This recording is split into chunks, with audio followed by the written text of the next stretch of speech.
যারা সাহাবায়ে কিরাম রিজওয়ানুল্লাহ আলাইহিম আজমাইন, ওনারা আওয়ামী লীগের ভক্তদের মতো শেখ হাসিনার ভক্ত না। বুঝেন নাই বিষয়টা? যে নেত্রী বিপদে পড়ছে ওই সময় তার আগেই ফ্লাইট বুক করে দেশ ছেড়ে দেশান্তর হয়ে গেছে, এরকম ভক্ত না। অথবা এরকম ভক্ত না যে বিপদে পড়লে পাশে থেকে সরে যায়। এখন গোটা এলাকায় জিজ্ঞা এই কথা মুক্তি কারণ বাইর করেন যায় না যে আমি আওয়ামী লীগ করি। কত সুন্দর ভক্ত, সব এখন অন্য দল হয়ে গেছে।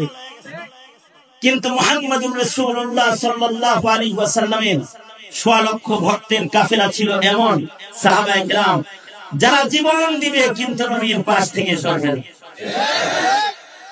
সর্বোচ্চ কোরবানির মাধ্যমে যদি মানুষকে পৃথিবীতে রাখা সম্ভব হতো, তাহলে সাহাবায়ে কেরাম সর্বোচ্চ কোরবানি দিয়ে সরওয়ারে দু আলম নবীকে পৃথিবীতে রেখে দিত এবং সর্বোচ্চ কোরবানি দেওয়ার জন্য সাহাবীরা প্রস্তুত হতো। বস্তুত কথা হলো এই পৃথিবী আসলে থাকার জায়গা না। এই পৃথিবী থেকে সকলকে চলে যেতে হবে। যাওয়ার আগে একটা মানুষ যদি এই পৃথিবী থেকে বিদায়ের পরে আল্লাহর জান্নাতকে নিজের ঠিকানা বানাইতে চায়, অর্থাৎ মৃত্যু দরজা দিয়ে মানুষ যখন দুনিয়া থেকে বের হয়, দুই ভাগে বিভক্ত হয়ে বের হয়ে যায়। এক দল আগুনে চলে যায়, আরেক দল জান্নাতের বাগানে চলে যায়। আল্লাহু আকবার। মানুষ যারা কালেমা ওয়ালা, এরা আল্লাহর জান্নাতের বাগানের দিকে তারা চলে যায়। মুমিনদের যাত্রা মৃত্যুর মাধ্যমে জান্নাতের দিকে হয়ে যায়।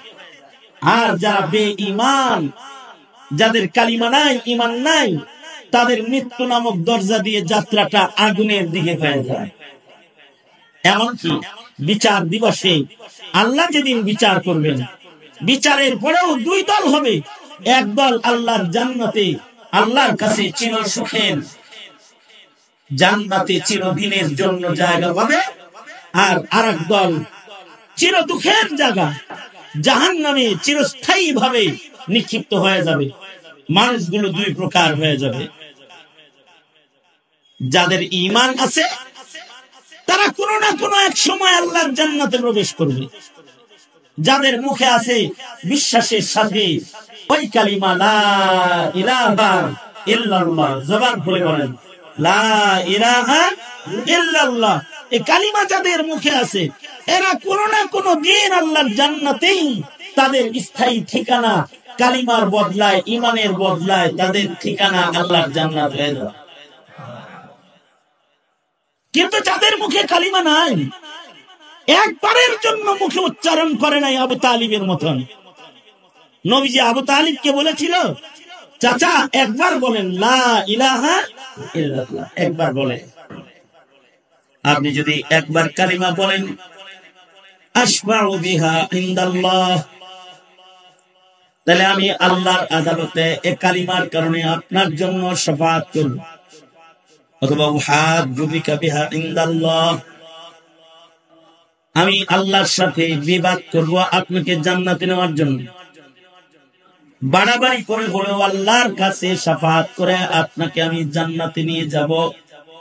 একবার আপনি জবানে উচ্চারণ করুন লা ইলাহা ইল্লাল্লাহ। যাদের জীবনে একবার কালিমা উচ্চারণ করেছে, লা ইলাহা ইল্লাল্লাহ বিশ্বাসের সাথে একবার বলেছে, তারা তাদের অবস্থান জান্নাত তাদের ঠিকানা বানায় ফেলেছে। মান ক্বালা লা ইলাহা ইল্লাল্লাহ দাখালাল জান্নাহ। আর ঈমানের এটা হলো সর্বোচ্চ এবং সবচেয়ে গুরুত্বপূর্ণ ঈমানের অংশ, যে মুখে উচ্চারিত হবে লা ইলাহা ইল্লাল্লাহ। যাদের এই কালিমা উচ্চারিত হবে না, তারা বেঈমান, তারা দোজখের আগুনে নিক্ষিপ্ত হবে এবং চিরস্থায়ী ভাবে তারা জাহান্নামের আগুনে নিক্ষিপ্ত হবে। কিন্তু এখন বিষয় হলো 17 কোটি মুসলমান তো জন্মের পরে কানে লা ইলাহা ইল্লাল্লাহ শুনতে পায়, কথা বলা যখন শিখে তখন তাদের মা বাবা তাদের মুখে লা ইলাহা ইল্লাল্লাহ উচ্চারণ করায়। কিন্তু জাতির অবস্থা এতই দুর্বিষহ, এতই ভয়ঙ্কর যে এই কালিমাওয়ালা মুমিন গুলা মরার আগে বহু কালিমাওয়ালা নাস্তিক মুরতাদ হয়ে কবরে চলে যায়। এটা হলো ভয়ের খবর।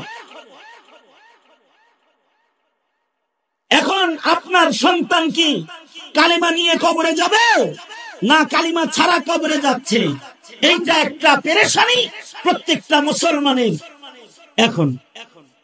কারণ আমার সন্তানের কালিমা কেড়ে নেওয়ার জন্য রাস্তার মোড়ে মোড়ে, স্কুলে, কলেজে, ইউনিভার্সিটিতে নাস্তিক বসে আছে আমার সন্তানের ঈমান নষ্ট করার জন্য। কেনা জন্য আওয়াজ করে বলে, শুধুই মাত্র সন্তানের ঈমান নষ্ট করার জন্য নাস্তিক এজেন্ট বসে আছে তা না, জাতীয় ভাবে আমার সন্তানের ঈমান নষ্ট করার জন্য পায় তারা চলছে। হিন্দুত্ববাদ প্রতিষ্ঠার মেহনত বিগত দিনে 16 বছর আওয়ামী লীগ করে গেছে। 16টা বছর শিক্ষা সিলেবাসকে পরিবর্তন করে শিক্ষা সিলেবাসের ভেতরে গোমাতা প্রবেশ করে হিন্দু ধর্মের পরিচয় মুসলমানের কাছে পেশ করলেও 17 কোটি মুসলমানের জাতির মুসলমানদের কাছে নবীর পরিচয় পেশ করে নাই, বরঞ্চ নবীর দুশমনদেরকে শাহবাগ চত্বরে সরকার দিয়ে তারা বসায়েছে। চক্রান্ত হলো এদেশের মানুষের ভেতরে হিন্দুত্ববাদকে প্রতিষ্ঠা করা। শিক্ষা সিলেবাসের এমন কোন জায়গা নাই যেখানে আঘাত করে নাই। আঘাত করতে করতে আমাদের সন্তানগুলাকে ধর্ম শূন্য করার জন্য ধর্মের নলেজ, ধর্মের ব্যাপারে আইডিয়া শূন্যের কোঠায় নিয়ে যাওয়ার মেহনত বিগত দিনে করা হয়েছে। আমাদের সন্তানদের এখন ইমানি আইডিয়া খুবই কমজোর। আপনার ঘরে আমার ঘরে তো মুসলিম সন্তান আছে, কিন্তু এই মুসলিম সন্তানগুলার ইমানের বিষয়ে আইডিয়া খুবই কমজোর। তাদের ইমান সংরক্ষণ করা তাদের জন্য এখন ভীষণ এক কঠিন কাজে পরিণত হয়েছে। আমার এক বন্ধু একজনের জানাজা পড়াইতে গেছে। জানাজা পড়ায় আইসা আমার সাথে দেখা হয়েছে, তো কান্না করতেছে। আমি বললাম, কাঁদো কেন? কয়, কান্দি মুসলিম সন্তানের ইমানি জিন্দিগি কত ভয়ঙ্কর হয়েছে আজকে সচক্ষে দেখে আসলাম। কি দেখে আসছো? আমি এমন একটা জানাজা পড়াইতে গেছি যেই মাইয়েতের ছেলে বিদেশ থেকে বাবার জানাজায় শামিল হতে এসেছে। ছেলে নিজের ছেলেকে নিয়ে আসছে দাদার লাশ দেখানোর জন্য। জানাজাটা পইড়া কেবল দাঁড়াইছি, আর খাটিয়ার চারপাশে যখন আপনজনরা লাশটা কাঁধে নেওয়ার জন্য উঠাইছে, তখন এই ছোট্ট বাচ্চা ছেলেটা তার বাবাকে বলতেছে, আব্বু এখন কি দাদুর লাশ আগুনে পুড়তে নিবা? নাউজুবিল্লাহ, আগামীকালকে বলি। কে বলতেছে? হ্যাঁ, এর জন্ম কার ঘরে? হিন্দুর ঘরে। হ্যাঁ, মুসলমানের ঘরে জন্ম নেওয়া সন্তান তার পিতাকে জিজ্ঞেস করতেছে, আব্বু এখন কি দাদার লাশ আগুনে পুড়তে দিবা? এটা হলো জিজ্ঞাসা। তার মানে হলো মুসলিম ঘরের এই সন্তান